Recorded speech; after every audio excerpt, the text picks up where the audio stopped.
আপনাদের কাছ থেকে রাসূল যেভাবে নিয়েছিলেন সেভাবে আপনাদের কাছ থেকে আমিও রাসূল সাল্লাল্লাহু আলাইহি ওয়াসাল্লামের একজন নগণ্য, একজন খাদেম, একজন ওয়ারিস, উলামায়ে কেরামের নামের সাথে আমার নামটা লেগে যাওয়ার কারণে এই সাক্ষী আমাকে এখন দিতে হচ্ছে।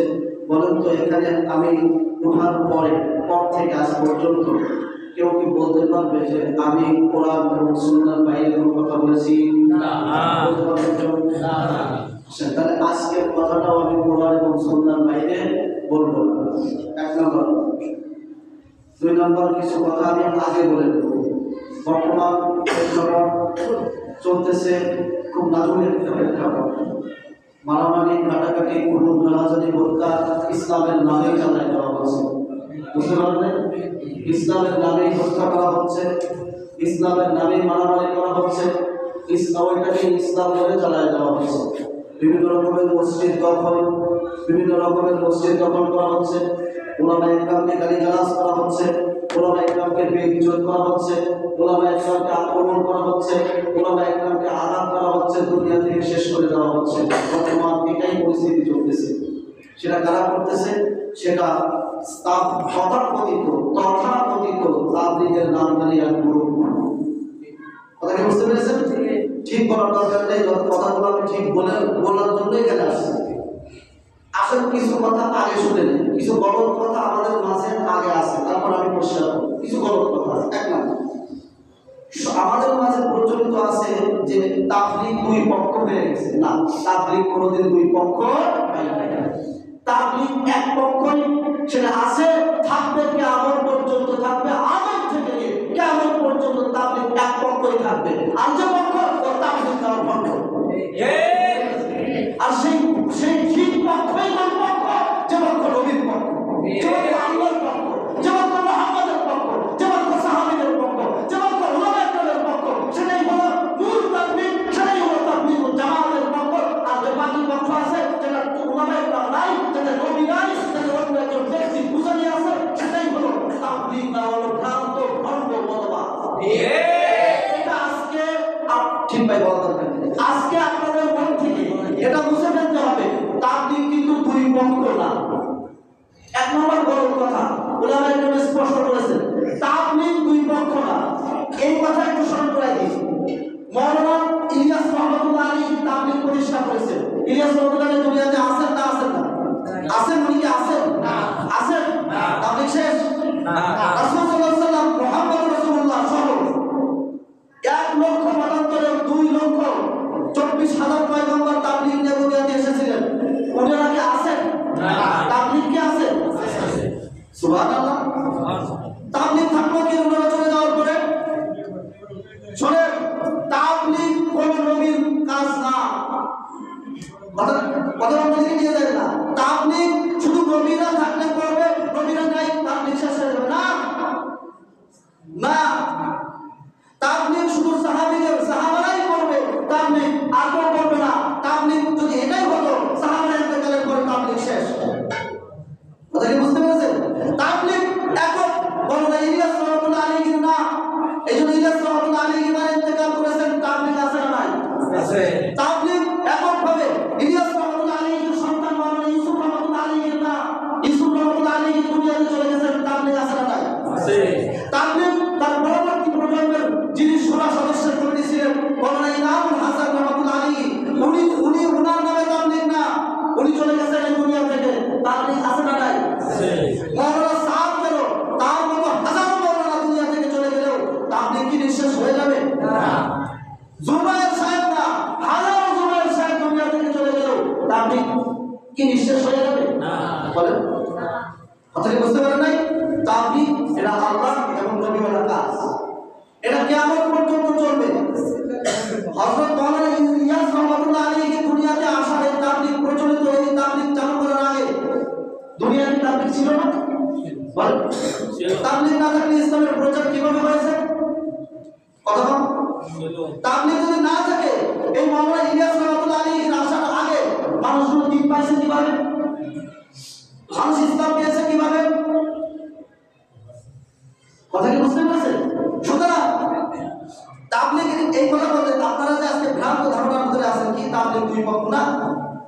তাবলীগের পক্ষই একটা, সেটা হলো নবীর পক্ষ, সেটা হলো উলামায়ে কেরামের পক্ষ, সেটা হলো নবীর ওয়ারিস আলেম ওলামাদের পক্ষ, সেটা হলো ইমামদের পক্ষ, সেটা হলো খতিবদের পক্ষ। সেটাই হলো এই জাতির রাহবার, এই জাতি নামক এই ট্রেনের ইঞ্জিন। আর একটা ঘটনা শুনে আপনাদের, এই ঘটনাটা খুব খেয়াল করে শুনে, একটা উদাহরণ শুনে। উদাহরণটা হলো যে আপনার বাড়ি বিয়ে আসছে দেখা কোনো বিদেশ থেকে, এই বিয়েতে আপনি খাতে দিয়েছেন মুরগির গোশ, মুরগির গোশের সাথে আলু আছে না নাই? বিয়ে সাহেব এবার মুরগির গোশ লাইকে আলু এত মজা হয়েছে, আলু খাওয়া শুরু করেছে। কথাটা বুঝতে পেরেছেন? এবার বলেন তো এই আলুর মধ্যে মজা ঢুকলো কিভাবে? গোশের কারণে। কথা বলেন, গোশের কারণে। কথা বলেন, গোশের কারণে। এবার দুদিন পরে সব থেকে গোশ, একটা গোশ খাইলে সব আলু খাইছে। দুদিন পরে আবার বিয়ে সাহেব আসছে। এবার বিয়ে সাহেব আসার পরে শাসক অন্য বিয়ে মানে অর্থাৎ মানে বিএন সাহেব কি করলো? এবার ওই দেখলো যে কি বিএন সাহেব তো আলু পছন্দ করে, এবার শুধু আলু রাইতে দিচ্ছে। এই আলু রান্নার পরে এখন কি খাওয়া যাবে? আলু কথা বল না, কেন? প্রশ্নে আজকে যারা ভুল বুঝতেছে, আজকে যারা মনে করতেছেন দূর উলামায়ে কেরাম না থাকলে আমার কি হয়েছে, আমি কি করবো? উলামায়ে কেরাম না থাকলে আমি তো চলতে পারবো, আমরা তো চালাচ্ছি না। উলামায়ে কেরাম যেখানেই থাকবে না, দ্বীন সেখানেই থেমে যাবে। উলামায়ে কেরাম যেখানেই থাকবে না, কোরআন সেখানেই থেমে যাবে। উলামায়ে কেরাম যেখানেই থাকবে না, সেখানে আপনাদের মতো ভণ্ড মসজিদের মধ্যে ঢুকবে। কথা কি বুঝতে পেরেছেন? এটাই হলো না। আপনারা যে এতদিন ছয় উসুল বলে আসছেন, আর একটু ঘটনা একটু খুলাসা করি। আমি এই কথা বলার উপরে যে তাবলীগের গ্রুপ একটা, সেটা হলো হক গ্রুপ, সেটাই হলো নবীওয়ালা গ্রুপ। এই কথা আপনাদের আজকে বুঝতে হবে। মানুষ বলতেছে তাবলীগ দুই পক্ষ না, তাবলীগ দুই পক্ষ হবে না। কথা খুব খেয়াল করেন। তাবলীগ এতদিন, তাবলীগের যে মুরব্বী ইসলামের উপরে চলা সহজ করার জন্য, ইসলামের উপরে চলাটা সহজ করার জন্য উনি 6টি উসুল দিয়েছিলেন। কয়টি উসুল বলেন? 6টি উসুল। এক নম্বর হলো কালেমা, নামাজ, ইলম ও জিকির, এক নম্বর মুসলিমিন, শহীদিয়ত, দাওয়াত ও তাবলীগ। এবার আসেন কালেমা। তারা বলেছে লা ইলাহা ইল্লাল্লাহ মুহাম্মাদুর রাসূলুল্লাহ। দুচোখে যা কিছু দেখি আর না দেখি সবই কি মাখলুক। এরপরের কথা তারা তাবলীগ করেন, তারাই বলেন। তারপরে কি? মাখলুক কিছু করতে পারে না। কথা বলেন আল্লাহ ছাড়া, আর আল্লাহ সব কিছু করতে পারে, মাখলুক। তো এই যে আল্লাহ খালেক আর মাখলুকের মধ্যে সাত সাহেব ঢুকলো কিভাবে? খালেক আর মাখলুকের মধ্যে যে সাত সাহেব না আসতে তাবলীগ হবে না। এটা তো ব্যক্তি পূজারি। আর যখনই কালেমার মধ্যে ব্যক্তি পূজারি আসছে, তখনই শিরিক এবং কুফরি ঢুকেছে। পৃথিবীর ইতিহাসে সর্বপ্রথম শিরিক আর কুফরি ঢুকে এইভাবে। হযরত নূহ আলাইহিস সালামের কাহিনী পড়ে দেখেন। নূহ আলাইহিস সালামের পর থেকে নূহ আলাইহিস সালামের মধ্যে শিরিকের যে ঘটনা ঢুকেছে, মূর্তি পূজার যে ঘটনা ঢুকেছে, কোনোদিনই মানুষ তাওহীদ থেকে সরে আসে নাই। তারা ব্যক্তি পূজা করতো। ব্যক্তি বলতে আমাদের এলাকার মধ্যে সবচেয়ে বড় আলেম, তাকে মানুষ ভক্তি করে, সবচেয়ে বড় বীর, তাকে মানুষ ভক্তি করে। এইভাবেই বাংলাদেশে হাজারো কুফরি মতবাদ তৈরি হয়েছে। এই যে রেজবি, আক্রোশী, এই যে সুরেশ্বর, এই যে যতগুলো ভণ্ড এলাকা আছে, যতগুলো ভণ্ড মাজার পূজারী, সব আল্লাহ এবং মাহমুদের মাঝে ব্যক্তি ঢুকে গেছে। কথা কি বোঝেন নাই? যখনই আল্লাহ এবং মাহমুদের মাঝে ব্যক্তি ঢুকে যাবে, তখনই শিরিক শুরু হবে। এবার শয়তান কি করলো? শয়তান দেখলো যে একটা সুযোগ পাইছি, আল্লাহ থেকে ব্যক্তির মধ্যে ঢুকে দেওয়ার একটা সুযোগ পাইছি। সে মানুষের মধ্যে ধারণ করে আসলো, অমুকে তো মারা গেছে, অমুকে তোমরা কেমন ভাবে মহব্বত করতে, ইতিহাসের কিতাবে লেখে। নূহ আলাইহিস সালামের ঘটনা পড়ে দেখেন, কসসুন নবীর 2য় খণ্ড। এরপরে শয়তান মানুষের মধ্যে ধারণ করে এসে বলল, অমুকে তোমরা কেমন মহব্বত করতে? বা আমরা তো খুবই মহব্বত করতাম, খুবই সম্মান করতাম। ওই তার সম্মান দুনিয়াতে রাখার দরকার আছে না নাই? ওই হ্যাঁ, তা তো রাখার দরকার আছে। ওই এক কাজ করে একটা ছবি বানাও, একটা ছবি বানায় ছবিটা নিজের কাছে রাখো। তাই তো সত্যি কথা। তো ছবিটা নিজের কাছে রাখলে কি হবে? মাঝে মাঝে দেখবা ছবিটা ঘুরতে আসবে, এবার মাঝে মাঝে একটু দোয়া করে দিবা। এবার শুরু করেছে ব্যক্তি পূজারি। বুঝতে পেরেছেন তো? ব্যক্তি পূজারি, ব্যক্তি পূজারি। আল্লাহ রাসূল কি বলেছেন? আল্লাহ তাআলা কি বলেছেন? ওমা ইয়ানতিকু আনিল হাওয়া ইন হুয়া ইল্লা ওয়াহয়ুন ইউহা। আমি যেটা বলেছি নবী, তুমি যদি সেটা না করতে, তোমার জিহ্বা টান দিয়ে ছিঁড়ে ফেলতাম আমি, তোমার কণ্ঠনালী আমি ধরে ফেলতাম। রাসূলও আল্লাহর আইনের বাইরে নয়। কথা কি বুঝতে পেরেছেন? রাসূল আল্লাহর আইনের বাইরে নয়। ব্যক্তি পূজা রাসূলের পূজাও করা যাবে, বলেন রাসূলের পূজাও করা রাসূলকে ঢোকানো যাবে? সাথে সাথে শিরিক হয়ে যাবে। আমরা খালেক লা ইলাহা ইল্লাল্লাহ মুহাম্মদ রাসূলুল্লাহ মুসলিম যা কিছু দেখি আর না দেখি সবই মাখলুক। মাখলুক কিছু করতে পারে না আল্লাহর হুকুম ছাড়া, আল্লাহ ছাড়া, আর আল্লাহ সব কিছু করতে পারে মাখলুক ছাড়া। এবার সাচ্চা দুটো কি করে? একটা কথা বলি আমি, আজকে যদি এখানে ইমাম না থাকে মসজিদ বন্ধ? বলেন। আজকে যদি আমি এখানে মরে যাই বন্ধ? আজকে যদি সাত সাহেব মরে যায় বন্ধ? তো কেন ব্যক্তি পূজারি? কেন ব্যক্তি পূজারি? আমরা কোনদিনই মাওলানা জুবায়ের পূজারি করি না। জুবায়ের কেন? জুবায়ের সাহেবের মতো হাজার জুবায়ের যদি মারা যায় আমরা ভাতের উপরে আসি, ভাতের উপরে অটল থাকবো। আজকে যদি জুবায়ের সাহেব তার শরীয়ত বিরোধী কোনো কর্মকাণ্ড সামান্যতম প্রকাশ পায়, আমার মঞ্চ না সারা বাংলাদেশের আনাজ থেকে জুবায়ের সাহেবের বিরুদ্ধে কথা আসবে। আপনি জানেন উলামা ইকরাম কি? উলামা ইকরামের সেদিন আমার এই মসজিদের মধ্যে উলামা ইকরামের ব্যাপারে কথা বলা হয়। উলামা ইকরাম কি করেছে? উলামা ইকরাম একটা পরিবার নিয়ে আসে। উলামা ইকরাম কার পরিবারের লোক? হাদিসের মধ্যে আল্লাহ রাসূল বলেছেন আহলুল কুরআন হুয়া আহলুল্লাহ। যারা কোরআন নিয়ে চলে, তাদের ভিতরে কোরআন আছে, কোরআন তেলাওয়াত করে, কোরআন যারা প্রচার করে, তারা হলো আল্লাহর পরিবার। আর যে ব্যক্তি আল্লাহর পরিবারের সাথে, যে ব্যক্তি আল্লাহর পরিবারের দিয়ে কথা বলে সে কেমন যেন আল্লাহকে দিয়ে কথা বলে। যে ব্যক্তি আল্লাহর পরিবারকে বেইজ্জত করে সে কেমন যেন আল্লাহকে বেইজ্জত করে। সে যে ব্যক্তি আল্লাহর পরিবারকে আঘাত করে সে কেমন যেন আল্লাহকে আঘাত করে। আপনার ঈমান ওই পর্যন্তই ছিল যতদিন পর্যন্ত উলামা ইকরামের সাথে ছিলেন। যেদিন থেকে উলামা ইকরামের বিদ্বেষ পোষণ করা শুরু করলেন, হাজারো ফতোয়ার কিতাব দেখেন, প্রত্যেকটা ফতোয়ার কিতাব দেখেন, উলামা ইকরামের সাথে বিদ্বেষ পোষণ করার সাথেই আপনার ঈমান থাকবে। দেখেন আপনি ফতোয়ার কিতাবগুলো, সমস্ত ফতোয়ার কিতাব উলামা ইকরামের দায়িত্ব কি বলেন তো? আপনার আমার ফতোয়া দেন যে কয় চিল্লা দিলে একজন আলেম হওয়া যায়? বলেন। তাবলীগের চিল্লা আছে, কয় চিল্লা দিলে একজন ইমাম হওয়া যায়? একটাও। হ্যাঁ, কয় চিল্লা দিলে একজন খতিব হওয়া যায়? সারা জীবন চিল্লা দিলেও হবে না। সারা জীবন চিল্লা দিলেও, সারা জিন্দেগি চিল্লা দিলেও ওই চিল্লার মধ্যে যদি একজন আলেম না থাকে, খোদার কসম দিয়ে বলি একেবারে আপনি জন্মের পর থেকে মৃত্যু পর্যন্ত চিল্লা দিলেও কোরআন শরীফ সূরা ফাতিহা সহি করতে পারবেন না। কথা কি বুঝতে পেরেছেন? আপনারা উলামা ইকরাম নিয়ে কথা বলেন। আর উলামা ইকরাম তাবলীগ যে কাজ করতেছে, এই তাবলীগের কাজের আগে ছিল কারা? মৌলানা ইলিয়াস রাহমাতুল্লাহ আলাইহি এই কথা বহুত আমার আজকে পড়তে হবে। সমস্ত বাংলাদেশ, ভারত সহ উপমহাদেশের সবচেয়ে বড় বড় উলামা ইকরাম ফতোয়া দিয়েছে সাদ সাহেবের পক্ষ নেওয়া এটা বেদাতি, এটা সাদ সাহেবের পক্ষ যে নেবে সে ভ্রান্ত। এই পক্ষে যারা যারা থাকবে, যদি মসজিদের কমিটির পক্ষ নেই তারাও ভ্রান্ত। কোরআনে আয়াত আছে তাআওয়ানু আলাল বিররি ওয়াত তাকওয়া ওয়া লা তাআওয়ানু আলাল ইসমি ওয়াল উদওয়ান। আমি সাদ সাহেবের যারা পক্ষ নিয়েছেন তাদেরকে উদাত্ত আহ্বান জানাই, উদাত্ত আহ্বান জানাই। আজকে আপনি নামাজের মাসালা জানেন না, আজকে কোরআন তেলাওয়াত জানেন না, সাদ সাহেব আসলে কোরআন তেলাওয়াত সহি করার জন্য? আজকে যদি এখানে আক্রান্ত হন, শরীয়তের কোনো মাসলা মাসাইল জানার প্রয়োজন হয়, ইন্ডিয়া থেকে সাদ সাহেবরা নিয়ে আসবেন? আসবে উনি? উনি কার পরে চলতেছে?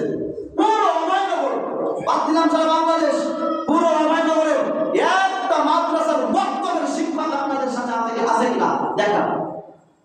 একজন পাগড়ি পরে পরে বড় বড় পাগড়ি পরে পরে ঘুরতেছেন, উলামা ইকরামের বদনাম করতেছেন।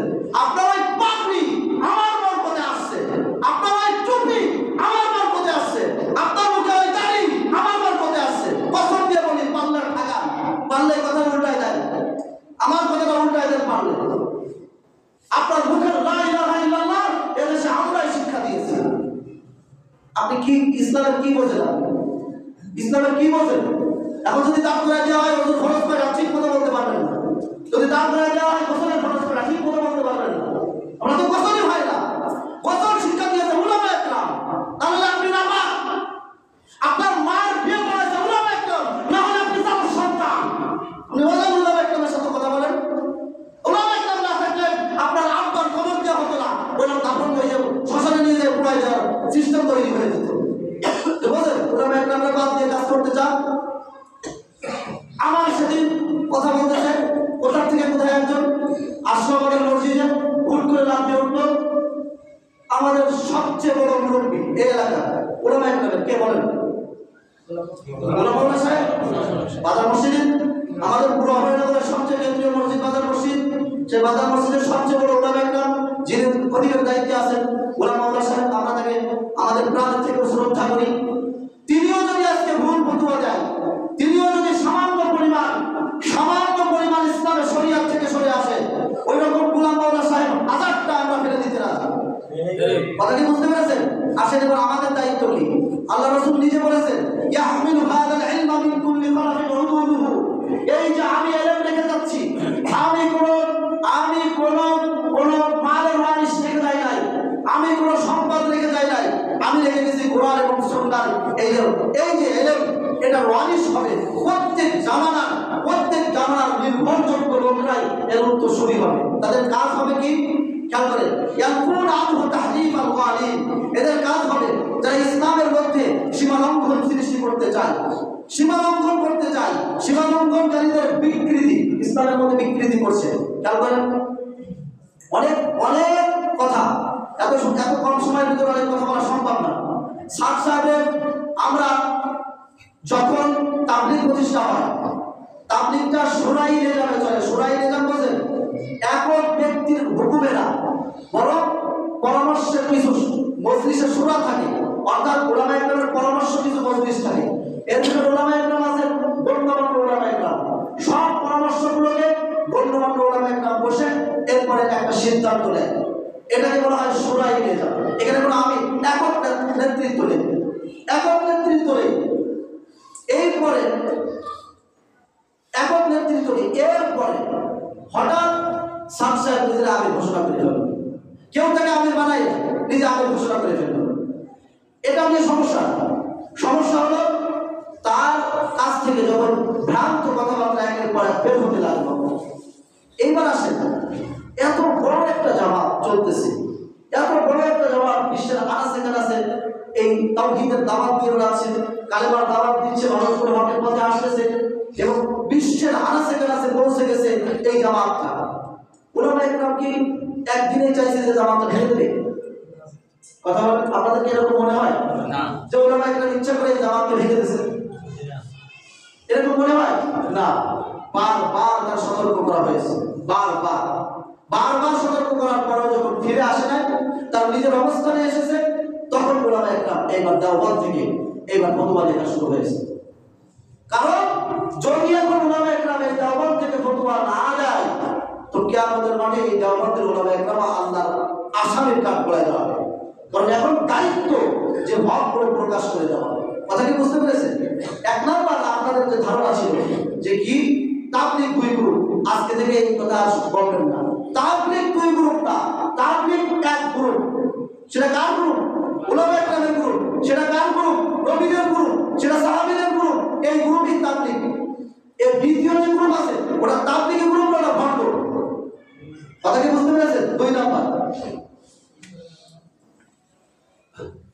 দুই নাম্বার হলো বিভিন্ন মিডিয়াতে দেখতেছি কি কথা, যে ভাইয়ে মারামারি করতেছে। কথা কি বুঝতে পেরেছেন? 2018 সালে যখন সর্বপ্রথম সাদ সাহেবের এই অনুসারীরা যখন উলামা ইকরামের উপর আঘাত করলো, আপনারা কেউ কি ছিলেন সেখানে? ছিলেন? আমি স্বয়ং সেখানে উপস্থিত এবং আমার ছাত্ররা না হলো 50-এর উপরে আহত, 50-এর উপরে। আমি কথা বলি, আমার এরকম একটা স্টাইল ছিল মাহফিলের। ওই আমরা ইজতেমা ময়দানে ইজতেমা শুরু হওয়ার আগে বিভিন্ন মাদ্রাসা থেকে আমরা বৃহস্পতিবার, শুক্রবার সময় সুযোগ মতো যেতাম, যে বাসটা তারপর তার টানানো, উপরে সামিয়ানা ফিট করা, এটা আমাদের ঢাকায় যারা ছিলাম বা ঢাকার আশেপাশে যারা মাদ্রাসা ছাত্র ছিল তাদের একটা দায়িত্ব ছিল। তখন আমি উস্তাদ, আমার এরকম একটা ভিডিওর স্টাইল ছিল। সে ভিডিওর স্টাইলটাও একটা ছাত্র নিয়ে গেছিল যে হুজুর আমি একটু ওই মাঠটা একটু ভিডিও করবো, নিয়ে যাও, সমস্যা নেই। এরপরে প্রায় 50 জনের মতো আমার ছাত্র, 50 জনের মতো আহত। এক একজন ছাত্রের এখান থেকে হাত 3-4টা জায়গায় ভাঙছে। বলেন তো, মারছে কি ওরা নাকি আমরা?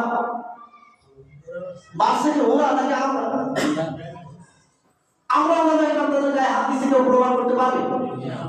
কেউ দেখাতে পারবে? এমন পর্যন্ত আর মিডিয়া থেকে দুই গ্রুপের মারামারি দেখাচ্ছে। একটা ওলামা একরাম তাদের কাছে তাদের সাথে কথা বলে, একটা ওলামা একরাম এটা প্রমাণ করাতে পারি আমি। ওলামা একরাম তাদেরকে আহ্বান করতেছে, আলহামদুলিল্লাহ অনেকেই ফিরে আসছে, অনেকেই সৎ পথে আমাদের পথে হকের পথে ফিরে আসছে, অনেকে আল্লাহর পথে অনেকেই ফিরে আসছে, আলহামদুলিল্লাহ। এটা একটা বাতিল কথা আপনাদের মাঝে ছড়িয়ে দেওয়া হচ্ছে, সেটা হলো যে ভাই ভাই মারামারি, এই কথা ভুলে যাবেন। গত কিছুদিন আগে ওইটা বাদ দেন, গত কিছুদিন আগে যে মারামারি হয়েছে, বলেন তো কে কাকে মারছে? বলেন তো মিডিয়াতে কি দেখছেন আপনারা? কি দেখছেন? আলেম ওলামাদেরকে মারছে সাত সাহেবরা। কয়জন খুন হয়েছে? 4 থেকে 5 জন খুন হয়েছে। আহত কয়জন? প্রায় শতাধিক আহত। একজন খুনিকে মসজিদে জায়গা দেওয়া যাবে? সেই কর্মকাণ্ডের ক্ষেত্রে নামাজ পড়ার সমস্যা নেই। সেই কর্মকাণ্ডের ক্ষেত্রে একজন খুনিকে মসজিদে কিভাবে জায়গা দেবে? সারা বাংলাদেশের ওলামা একরাম একমত, সারা বাংলাদেশের ওলামা একরাম যারা এদেরকে মসজিদে জায়গা দেবে তারাও এদের সাথে গুনাহগার হবে। সারা ওলামা একরাম একমত। আমার কাছে ফতোয়া আছে, একবার হারাজারি মাদ্রাসার ফতোয়া আছে, দেওবন্দ মাদ্রাসার ফতোয়া আছে, রহমানিয়া মাদ্রাসার ফতোয়া আছে, মালিবাগ মাদ্রাসার ফতোয়া আছে। আমাদের বাংলাদেশের সর্বোচ্চ ফতোয়া যে শক্তি রাখে, সর্বোচ্চ ফতোয়া মাদ্রাসার দাওয়া, যেটা বর্তমানে এই বাইতুল মুকাররমের খুঁটির যিনি আব্দুল মালিক সাহেব, ওনার ফতোয়া আছে। আপনি চাইলে আমি ফতোয়াগুলো পড়বো যদি সময় থাকে। 3 নম্বর, খেয়াল করেন, অনেকেই দোয়া করতেছে আল্লাহ এই গ্রুপের মাঝে মিল করে দেন। এই দোয়া করতেছে তো অনেকেই দোয়া করতেছে। এই দোয়াটাও ভুল। ওলামারা বলেছেন এই দোয়াটাও করা যাবে না। হক আর বাতিল কোনোদিন কি একত্র হতে পারে না। আবু জেহেল আর মুহাম্মদ সাল্লাল্লাহু আলাইহি ওয়াসাল্লাম একত্রিত হতে পারে না। মুসা আলাইহিস সালাম আর ফিরাউন একত্রিত হতে পারে না। হওয়া সম্ভব? ইব্রাহিম নমরুদ একত্রিত হওয়া সম্ভব? দোয়া হবে কি? আল্লাহ ফিরাউনকে আপনি ঈমান দিয়ে হকের পথে, মুসার পথে আনার তৌফিক দান করেন, আল্লাহ তাকে আসার তৌফিক দান করেন। আর আল্লাহ আবু জেহেলকে হেদায়েত দিয়ে তাকে মুহাম্মাদের পথ অনুসরণ করার তৌফিক দান করেন। এইভাবে দোয়া হবে যে আল্লাহ যারা সাদ সাহেবের ভ্রান্ত, এই সাদ সাহেবকে যারা অনুসরণ করতেছে না বুঝে, এক পর্যায়ে কিছু কিছু লোক বোঝে, আমি বহু লোকের ক্ষেত্রে কথা বলেছি, কয়েকটা কারণে তারা এটাকে ধরে রাখতে চাচ্ছে।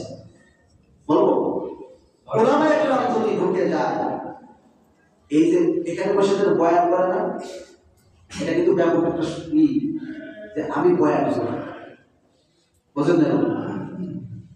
বলছে না আরে আমি ইমাম, কিছু লোক তো আমার কথা শোনে,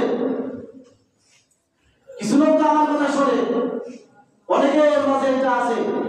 ওলামা একরাম যদি ঢোকে তো ওর তো মাছ পাবে না, ওর তো কথায় কথায় ভুল, কথায় কথায় গলত, কথায় কথায় বেফায়েস কথাবার্তা, কথায় কথায় শরীয়তের বাইরে চলে যাবে। যার জ্ঞান নেই সেটা কি করবে? একটা বিজ্ঞ ডাক্তার যখন চিকিৎসা ধরুন অপারেশন করবে, আর একটা অভিজ্ঞ একটা পাগল ছাত্রকে অপারেশন করে, কি অবস্থা হবে রোগীর? সেই রোগীর অবস্থা তো তাই চলতেছে। এখান থেকে বয়ান হচ্ছে ইমানের কথা। ওলামা একরাম এই মসজিদের সর্বপ্রথম শুরু হয়েছে কাহিনীটা কোন জায়গা থেকে শুনে এবার বলি আপনাদেরকে। এবার এটা তো শোনা দরকার আছে আপনাদের। আমাদের এখানে ইসলামী মজলিস হয় একটা মাসে একটা। এই ইসলামী মজলিসটা এখানে সাদ সাহেবের অনুসারীরা বহু বছর ধরে, অনেক বছর ধরে এখানে কার্যক্রম চালায় যাচ্ছে এই মসজিদটাকে কেন্দ্র করে। আমি এখানে আসার পর কোনোদিন তাদের ব্যাপারে সরাসরি কোনোদিন আক্রমণ করিনি। পড়তেছে পড়ুন, আমি তাদের কথা বলেছি সাদ সাহেব ভ্রান্ত, আপনারা ফিরে আসেন। তাদেরকে বহুবার বলেছি, এখানে যারা প্রধান দায়িত্বে আছে তাদেরকে শুনে দেন। তারা আমার বহুবার বলেছে দোয়া করেন, আমি বললাম না।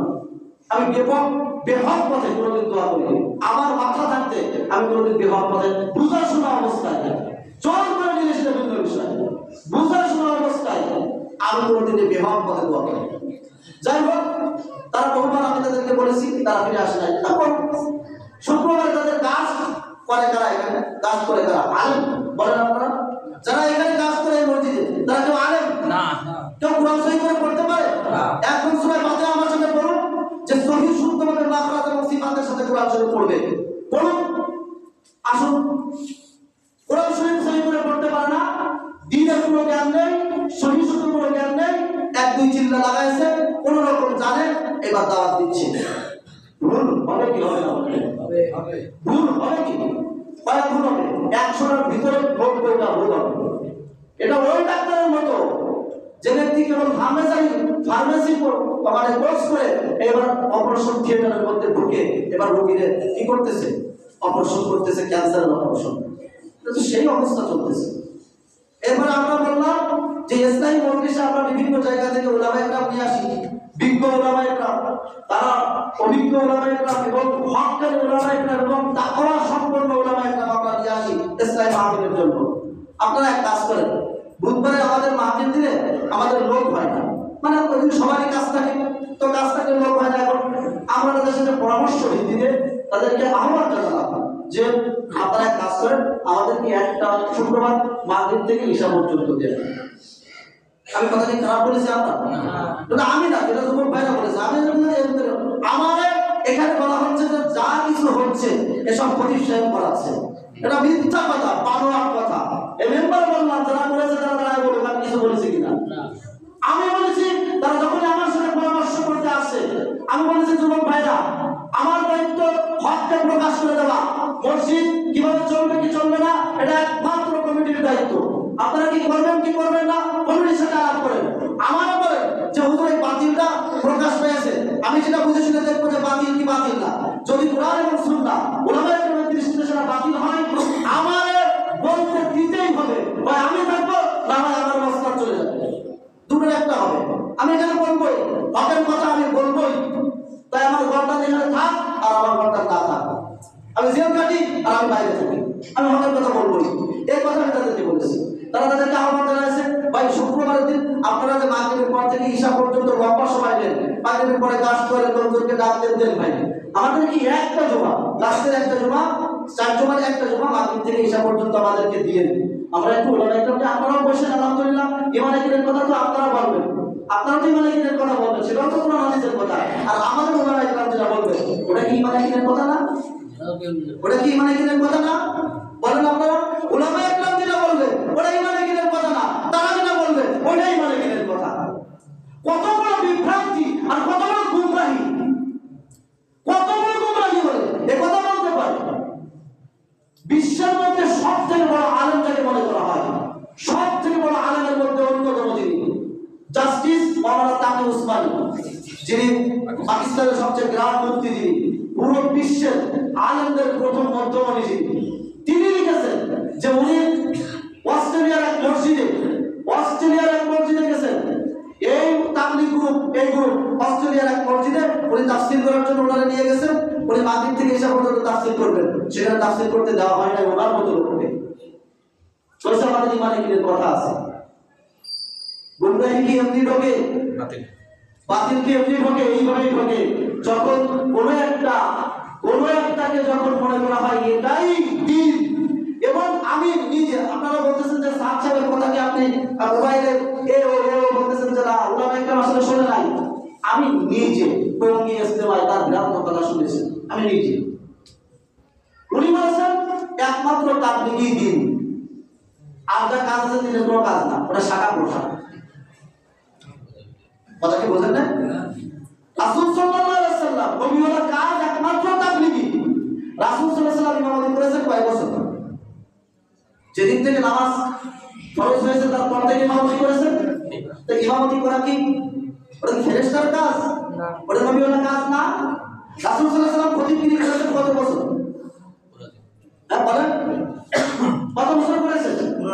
যেদিন থেকে নামাজ জুমার প্রতিষ্ঠা হয়েছে সেদিন থেকে নিয়ে মৃত্যু পর্যন্ত উনি খতিবগিরি করেছেন। এটা নবীওয়ালা কাজ না? রাসূল সাল্লাল্লাহু আলাইহি ওয়াসাল্লাম জিহাদে গেছেন না? জিহাদের সেনাপতির দায়িত্ব পালন করেন নাই? কয়টা যুদ্ধ, কয়টা গজওয়া? এটা নবীওয়ালা কাজ না? রাসূল সাল্লাল্লাহু আলাইহি ওয়াসাল্লাম দেশ পরিচালনা করেন নাই? এটা নবীওয়ালা কাজ না? রাসূল সাল্লাল্লাহু আলাইহি ওয়াসাল্লাম রাজনীতি করেন নাই? নবীওয়ালা কাজ না? রাসূল সাল্লাল্লাহু আলাইহি ওয়াসাল্লাম পড়ান নাই? আসহাবে সুফার মধ্যে দারুল আরকামের মধ্যে সাহাবায়ে কেরামকে শিক্ষা দেন নাই? কোরআন শিক্ষা দেন নাই? নবীওয়ালা কাজ না? একমাত্র তাবলীগী কথা আমার নিজ কানে শোনা। সেদিনই উলামায়ে কেরাম, সেটা তো 2010 সালের কথা, সেদিনই উলামায়ে কেরাম, আমি তো তখন ছাত্র, তোমরা বুঝবান ছাত্র। আমি যখন আসলাম আমাদের খেলতা বলেন, আমরা যেখানে টঙ্গীর মধ্যে যেখানে আমরা জায়গা পেয়েছি তাকে বলে একটা খেলতা মানে অঞ্চল। তো সেই খেলতায় আসার পর আমার হুজুররা দেখি যে কানা শুরু করেছে। আমি বললাম কি রে, আমি যে বসলাম, হুজুরদের সাথে মহব্বত ছিল, আমরা কয়েকজন ছাত্র যে বসলাম। হুজুর আমাদেরকে স্পষ্ট বললেন এই সাদ সাহেবের মাধ্যমে এই তাবলীগ দ্বিখণ্ডিত হয়ে যাবে। আজ থেকে 2010 সালের কথা। আশ্চর্য, সে 2010 গেল, 11 গেল, 18 সময় হঠাৎ শুনলাম যে সাদ সাহেবের ব্যাপারে কোরআন একটা দেওবন্দ থেকে ফতোয়া আসছে, সাদ সাহেবের আদেশ অনুসরণ করা যাবে না। আমার সেই কথা এখনো স্মরণ আছে। আমি নিজে শুনেছি, আমি নিজ কানে শোনা। আমার আপনার কি বলবো, আমি মোবাইল সময় বুঝি না, আমি নিজ কানে শুনেছি এই সমস্ত কথাগুলো। ওরা ভ্রান্ত কথা থেকে আজ পর্যন্ত জীবন পান নাই। আরেকটা কথা বলুন, ওনারা এই যে ফতোয়াগুলো লিখেছে বর্তমানে, এই যে ফতোয়াগুলো লিখেছে ইমাম পরিষদ থেকে এই যে ফতোয়া দেওয়া হয়েছে, আমাদের মহানগর ইমাম পরিষদ থেকে ফতোয়া, দেওবন্দ থেকে ফতোয়া দেওয়া হয়েছে, হাটাজারি মাদ্রাসা থেকে ফতোয়া দেওয়া হয়েছে। এই যে ফতোয়াগুলো, এগুলোকে না জেনে লেখা হয়েছে। এই দেখেন, মালিবাগ থেকে ফতোয়া দেওয়া হয়েছে মুআজ বিন জাবাল, এই যে মুআজ বিন নূর, ওনাদের বড় মুফতি সাহেব মুআজ বিন নূর, ওনার যে বোর্ডের খেয়াল করেন, ওনার যে বোর্ডের যে পরীক্ষার খাতাগুলো আছে, কোন নাম্বারে বুখারীতে কত নাম্বার পেয়েছেন, তাহলে হাদিসের যে রেজাল্ট দেখেন আপনারা, দেখেন উনি কেমন ছাত্র। 2 নাম্বার মুআজ বিন নূর এবং ওয়াসিফ, যিনি আমাদের এই বাংলাদেশের 7 গ্রুপের প্রধান, ওয়াসিফ ইঞ্জিনিয়ার, কোন আলেম না, কোন আলেম না। এই ওয়াসিফ ওনার ছেলে ওসামা, উনি যেখান থেকে মার্কাজুদ দাওয়া ওয়াল মার্কাজুল ইলমি ওয়াল দাওয়া, যেখান থেকে উনি বলেন যে আমি ইফতা পড়েছি, সেখান থেকে দেখেন ছাড়পত্র দেওয়া হয়েছে। আসেন, এই যে দেখেন, বলেছে আমাদের এখানে ইফতার উনি ভর্তি হয় না, ভর্তি হতে এসেছিল, আমরা বললাম ভর্তির সময় শেষ হয়ে গেছে। উনি মুরব্বীদের ধরে বললো যে ঠিক আছে, তাহলে আমার একটু শোনার একটু জায়গা দেওয়া, পড়ার একটু সুযোগ দেওয়া হোক। উনি 1 দিন আসতো, 3 দিন আসতো না, আমাদের কোনো সার্টিফিকেট ওনাদের দেওয়া হয় না। এটা 1 নাম্বার। 2 নাম্বার মুআজ বিন নূর, ওনাদের সব থেকে বড় যে মুফতি হযরত, যিনি এই হত্যাকাণ্ডের যিনি প্রধান সেনাপতির দায়িত্ব পালন করেছেন, যিনি এই হত্যাকাণ্ডের, এই যে পরবর্তীতে যে হত্যাকাণ্ড হলো, এর যে সেনাপতির দায়িত্ব পালন করেছেন এই যে মুআজ বিন নূর, এই হযরতের এবার দেখেন, এই হযরতের মালিবাগ থেকে ওনার একেবারে জরুরি ঘোষণা দিয়ে মালিবাগের যে ছাত্রত্ব আছে, ছাত্রত্ব থেকে বহিষ্কার করা হয়েছে, তার সনদকে বহিষ্কার করা হয়েছে, সনদ করে দেওয়া হয়েছে। আমাদের এখান থেকে তার ছাত্রত্ব বহিষ্কার করা হলো। তো 2010 সালে করেছেন। একবার আপনি এখানে দেখেন মালিবাগের যে মানে যে প্যাড আছে, সে প্যাডের উপরে মালিবাগের মন্তব্য সই করা। হাটাজারি মাদ্রাসার ফতোয়া, রহমানিয়া মাদ্রাসার ফতোয়া, মালিবাগ মাদ্রাসার ফতোয়া, এসব কি না জেনে লেখা হয়ে গেছে? এসব ফতোয়া হুজুররা জানে না কিচ্ছু, সব আপনারা জানেন। হুজুররা কিচ্ছু জানে না, সব আপনারা জানেন। সব না জেনে এই ফতোয়াগুলো লিখেছে। পুরো বাংলাদেশে সেদিন কথা হলো কি, যে অধিকাংশ উলামায়ে কেরাম, আরে ভাই আপনি একটা উলামায়ে কেরাম দেখান তো, 100 যদি 99% যদি 90.9 থাকে, আর কোন রকমের একজন, আরেকটা কথা শোনেন, এই ইহুদিরা আজ পর্যন্ত ইসলামকে ধ্বংস করার জন্য কত বড় পীর যে কিনে এনেছে তার কোনো হিসাব নাই, কত বড় গবেষক কিনে এনেছে তার কোনো হিসাব নাই। আর আপনি তো সাহেব নিয়ে পড়ে আছেন। বলতে গেলে অনেক কথা, শেষ কথা হলো সাহেবের বিরুদ্ধে স্পষ্ট বক্তব্য হলো সাহেব ভ্রান্ত, তারা যে অনুসরণ করবে সেও ভ্রান্ত, মসজিদে যে জায়গা দেবে তারাও গুনাহগার হবে, যা তার সাথে যে বসবে তাদের সাথে যারা বসবে তারাও গুনাহগার হবে, ভ্রান্ত বলে যাবে। এই কথা স্পষ্ট, আমার কোনো কথা না। সমস্ত মাদ্রাসার এই যে ফতোয়া আছে সেখানে তাদের সিল সংখ্যক মারা, তাদের ফোন নাম্বার আছে, তাদের কাছে আপনারা জানিয়ে নিয়ে আমার তার দায়িত্ব। ইমাম পরিষদের থেকে আমাকে বলা হয়েছে যে আপনি এটা প্রচার করে দেন, আমি সেটা প্রচার করে দিলাম। আমার কথা আমার পৌঁছায় দেওয়ার দায়িত্ব, লাস্তা আলাইহিম বিমুসাইতিন। আমি আপনাদেরকে এখানে থাকতেও বলবো না, আমি আপনাদের এখান থেকে বের হয়ে যেতেও বলবো না। এটা একমাত্র কেবলমাত্র মসজিদ কর্তৃপক্ষ যারা আছে তাদের কেবল দায়িত্ব। আমি আমার দায়িত্ব স্পষ্ট করে দিলাম, আমি আমার বক্তব্য স্পষ্ট করে দিলাম। এখন যদি হুজুর আপনি প্রমাণ দেখান, প্রমাণ আছে আমার কাছে সব, এবার আপনি প্রমাণ দেখান, প্রমাণ বোঝার মতো যোগ্যতা তো আপনার থাকা লাগবে। আপনি যদি একজন এমবিবিএস ডাক্তারকে বলেন হুজুর কিভাবে আপনি কাটলেন, এটা প্রমাণ দেখাবেন। এটা কোন জায়গায় পাইছেন এভাবে কাটা? এমবিবিএস ডাক্তার আপনারা দেখাবে? আপনি কিছু বলবেন? আপনি বলবেন আলিফ বলতে গিয়ে আপনার দাঁত ভেঙে যায় 5 বার। যদি বল পড়ায় 5টা ক্ষেপণাস্ত্র মারা হয়, আপনার মুখের ভিতরে একটা দাঁত খাপ দিলে আলিফ পাওয়া যাবে না আপনার মধ্যে। আপনি কি দলিল বলছেন? এটা অহংকার দিয়ে বলতেছি না, এই কথাগুলো আমি কোনোদিনই বলতে চাই না, কিন্তু তারা বারবার জোর করেছে, তারা বারবার নামে একরামে আঘাত করতেছে, তারা বারবার নামে একরামে পরিবারতন্ত্র বলতেছে। এই যে এক পরিবারের লোক না, আমরা এক পরিবারের লোক না। আমি বলেছি আজও যদি আমার বাপ, আমার আব্বা আজও যদি ভুল করে, সেটাও আমি ধরিয়ে দেবো ইনশাআল্লাহ। আজও যদি ওনারা একরাম কোনো নামে একরাম ভুল পথে আসে, কাদিয়ানি যখন সে বারবার এই যে কাদিয়ানি মুসলমান না মুসলিম? মুসলিম। এটা বুঝতে পারবেন? নিজেকে নবী কি জানছেন করুন, ওলামা একরামের কাছে জানছেন করুন। কাদিয়ানি কোনো বই পড়েছেন আপনি? না। কাদিয়ানি দেখেছেন আপনি? কাদিয়ানির সাথে ছিলেন আপনি? না। জানছেন করুন। ওলামা এটাই দায়িত্ব ওলামা একরামের। কাদিয়ানি শ্রেষ্ঠ দাবি করেছে। তাহলে এবার যদি আমরা যদি না বলি, এবার আপনি যদি বলেন হুজুররা এক পরিবর্তন, কি হলো না? কি হলো? আমি তো বলেছি যা কিছু দেখি আর না দেখি সব মাখলুক। আরে সৃষ্টিকর্তা কে? আল্লাহ। এই মাখলুক কোনো কিছু করতে পারে না। এই দুইয়ের মাঝে, খালেক আর মাখলুকের মাঝে যেই ঢুকবে, ওইখান থেকে শিরক শুরু হবে। এই যে রাজবি শুরু হয়েছে এক পরিবর্তন, এক লোকের একজনকে মহব্বত করে সে ভুলে গেছে, তার কাছে এখন যাওয়া শুরু। শাহজালালের ময়দানে, শাহজালালের ওই কবরস্থানে, শাহজালালের মাজারে শিরক শুরু হয়েছে ওই ব্যক্তিকে কেন্দ্র করে। প্রত্যেকটা জায়গায় খালেক আর মাখলুকের মাঝে শিরক শুরু হয়েছে এই ব্যক্তিকে কেন্দ্র করে। আমি এটা বলে দিয়ে যাই, সাদ সাহেবরা যদি ফিরে না আসে তো ইনশাআল্লাহ সামনে দেখবেন, আল্লাহ না করে নাউজুবিল্লাহ, দেখবেন এখান থেকে শিরক শুরু হবে, শিরকের উৎস শুরু হলো, হয়ে গেছে অলরেডি হয়ে গেছে। তার সবচেয়ে বড় প্রমাণ কি জানেন? কথা বলুন। সাদ সাহেবের অন্যতম একজন সাদ সাহেবের অনুসারী আমার স্পষ্ট করে শোনা বলেছে, সাদ সাহেব যদি জাহান্নামে যাও, আমরাও জাহান্নামে যাব। জাহান্নামে কি তোমার শ্বশুর বাড়ি? সাদ সাহেব জাহান্নামে গেলে তুমিও জাহান্নামে যাবে? তুমি বলছো জাহান্নাম কি জিনিস? তুমি জানো জাহান্নাম কি জিনিস? এই পর্যন্ত চলে গেছে তারা। সাদ সাহেব যদি জাহান্নামে যায়, তাকে অনুসরণ করে আমরাও জাহান্নামে যাবো। তাই বোঝেন এবার কিছুদিন পরে এই সাদ সাহেব তাদের কাছে মাবুদের পর্যায়ে চলে যাবে। তার কবরকে তারা সেজদায় পরিণত করবে কিছুদিন পরে। এখান থেকে না মানলি আছে জাহান্নামে যাবে, প্রথম এক নম্বরে লিখেছে এটা কি বুঝি না, মানে সাদটা না মানলি জাহান্নামে যাবে, সেই কথাই তো বলতেছি। সাদ সাহেবকে না মানলে জাহান্নামে যাবে।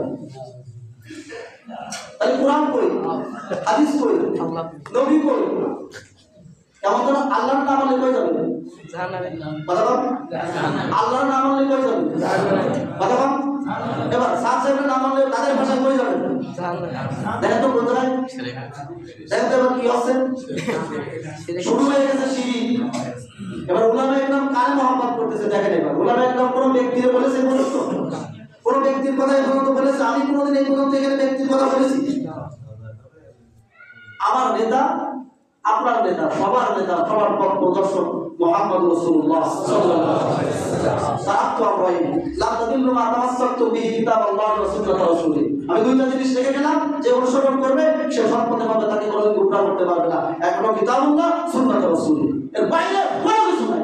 যে উলামা একরামের বাইরে যাবে ওকে কেটে দুটো করে দাও, ওকে মসজিদ থেকে খাম করে দাও।